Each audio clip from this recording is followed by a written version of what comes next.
नमस्कार, hello and welcome to कार्मिक roots. कार्मिक रूट्स में आपका फिर से स्वागत है। तो हमने जो पिछली स्टोरी ब्रह्मा की अधूरी छोड़ी थी, वो आज हम कंप्लीट करने की कोशिश करते हैं। तो लास्ट एपिसोड में हमने देखा था कि ब्रह्मा जी ने नारद को श्राप दिया कि तू मेरी सृष्टि की बनाने की प्रक्रिया में हर बार अड़ंगे डालता है, तो तू इधर-उधर भटकता ही रहेगा। तुझे कहीं एक जगह ठौर ठिकाना नहीं मिलेगा। अब नारद जी वहां से गुस्सा होकर चले गए, लेकिन जाने से पहले उन्होंने ब्रह्मा जी को भी श्राप दे दिया पलट के। यानी अपने ही पिता को श्राप दे दिया कि आपने मुझे श्राप दिया मेरी भक्ति के कारण। मैं तो जगत में लोगों को ये बताना चाहता हूँ कि विष्णु भक्ति के अलावा और बाकी सब कुछ मोह माया है, और आपने मेरी भक्ति में क्वेश्चन मार्क लगा दिया है। लिहाजा मैं भी आपको ये श्राप देता हूँ कि आपकी बनाई हुई सृष्टि की कोई एक चीज़ से आप इतने आसक्त हो जाएँगे, क्योंकि आपको अभी ये चल रहा है कि मुझे ये सृष्टि बनानी है, तो आप उसी में खोए हुए हैं। तो आपकी बनाई हुई कोई सृष्टि की चीज़ से आप इतने आसक्त हो जाएँगे, जो धर्म के विरुद्ध होगा। और नारद जी कहते हैं, और वही आसक्ति आपके पतन का कारण बनेगी। अब बात तो हो गई, दोनों ने एक दूसरे को श्राप दे दिया और दोनों अपने-अपने रास्ते चले गए। बट उसके बाद ब्रह्मा जी सृष्टि के रचने के लिए मनु और ब्राह्मी को बनाते हैं, उन दोनों का सृजन करते हैं। ब्राह्मी को बनाते हुए वो देखते हैं कि वो इतनी सुंदर होनी चाहिए कन्या कि किसी का भी मन मोह ले। ब्राह्मी जैसे-जैसे वो बनाते जाते हैं, ब्राह्मी बहुत ही सुंदर कन्या बनती है, बहुत ही वो युवती ऐसे बनती है कि कोई उसको देखकर अपने आप को प्रेम में पड़े बिना छोड़ नहीं सकेगा। मतलब उसके मन में आसक्ति जागे ही जागेगी। कोई भी उसे पाने के लिए लालायित हो जाएगा। और जब ब्रह्मा जी उस युवती को बनाते हैं, उसके बाद जब वो देखते हैं, तो उनके खुद के मन में उसके प्रति कामना जाग जाती है। और ये चीज़ ब्रह्मा जी को चैन नहीं लेने देती है। ब्राह्मी को लगता है कि ये क्या हो रहा है?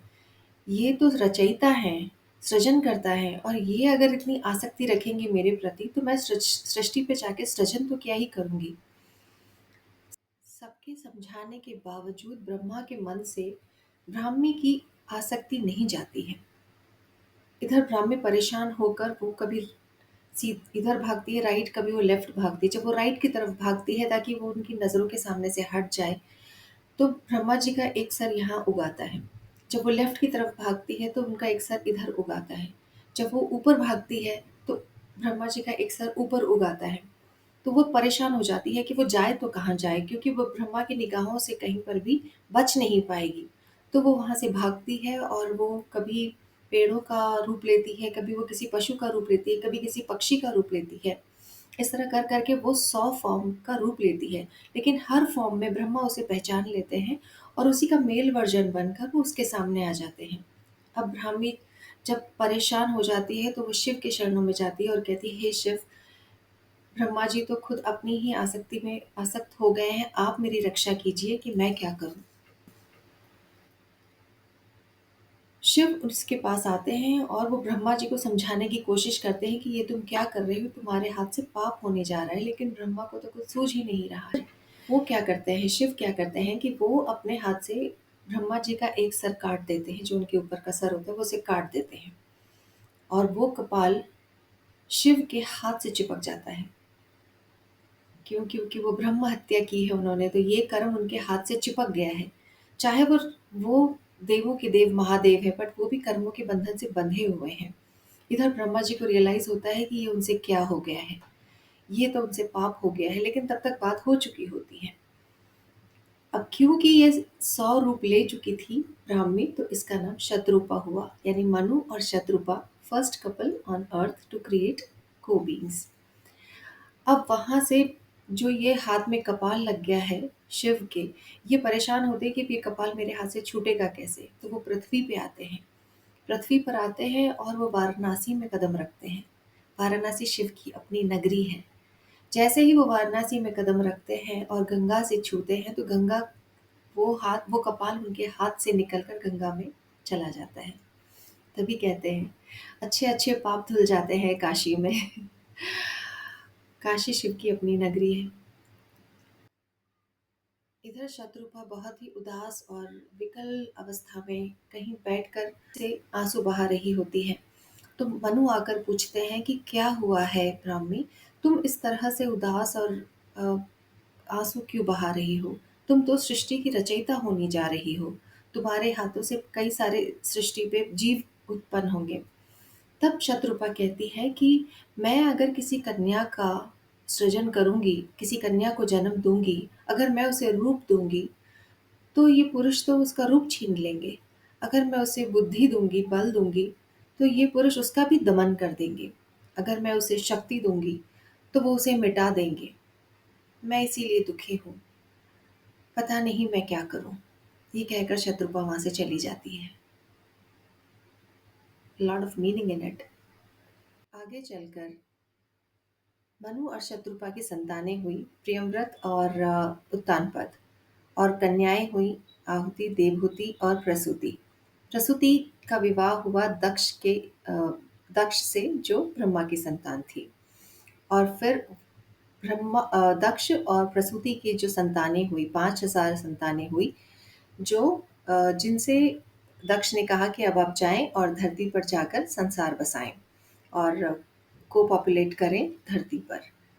और जैसे ही वो जाने के लिए रेडी होते हैं, नारद तुरंत वहाँ आते हैं, नारायण नारायण कर कर, और उनसे कहते हैं कि जिस धरती पर आप बसने जा रहे हैं, जिस धरती पर आप राज करने जा रहे हैं, उस धरती के बारे में क्या जानते हैं?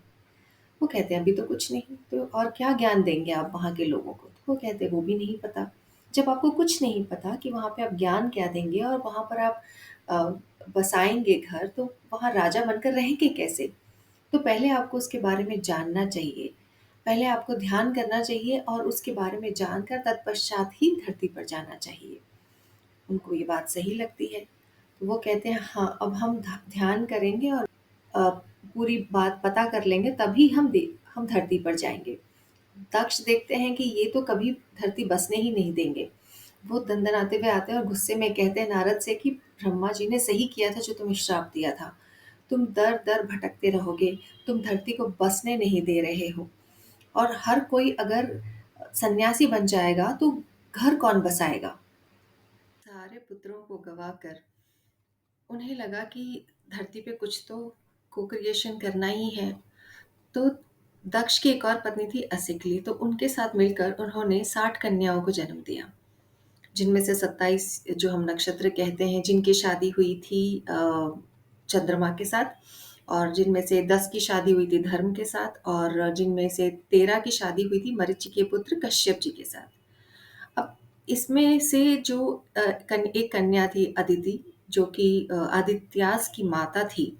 जो जैसे कि सूर्य एक आदित्य हैं और इंद्र एक आदित्य हैं, जो वहाँ के देवताओं के राजा कहलाते हैं। हुए, और अदिति के संतान हुए हिरण्याक्ष और हिरण्यकशिपु, और दानु के संतान हुए दानव, और अरिष्ट के संतान हुए हैं गंधर्व, और मुनि के संतान हुए हैं अप्सराएं, और ने जन्म दिया था यक्षास को, और कद्रु ने जन्म दिया था नागों को।